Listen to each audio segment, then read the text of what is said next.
Lori and Steve, Kiev could fall to Russia within days, but that depends on how Ukraine fared overnight and into Saturday morning.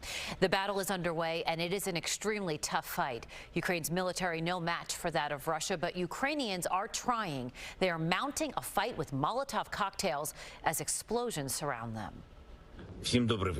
Despite being named as Russia's #1 target, Ukrainian President Volodymyr Zelensky remains in the capital of Kiev tonight, defiant and resigned to the very real possibility that he might not survive Russia's latest act of aggression, telling his people, quote, "The fate of Ukraine is now being decided. The night will be tough, very tough."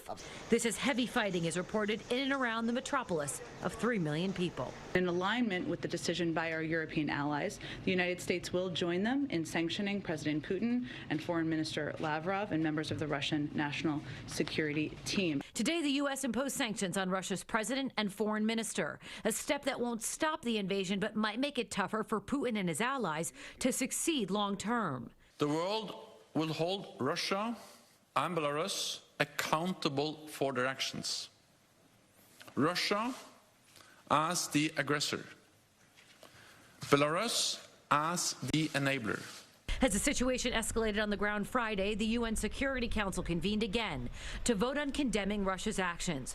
Russia, being a NATO member, vetoed that resolution. They received support from China, India, and the UAE. Meantime, the sound of suitcases on gravel reverberates as Ukrainians flee in search of refuge. I have decided to take the children, I think temporarily, to Poland. I just want my children to be safe.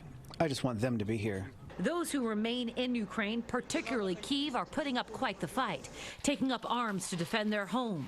President Zelensky has urged Ukrainians to make Molotov cocktails, the scrappy offensive to Russia's military advancement. Now, in the midst of the fighting, Ukrainian leaders say they are ready to discuss a ceasefire. This follows a Russian proposal to meet in Belarus to talk about a diplomatic solution. Steve and Lori. All right, thanks, Teresa. Well, it was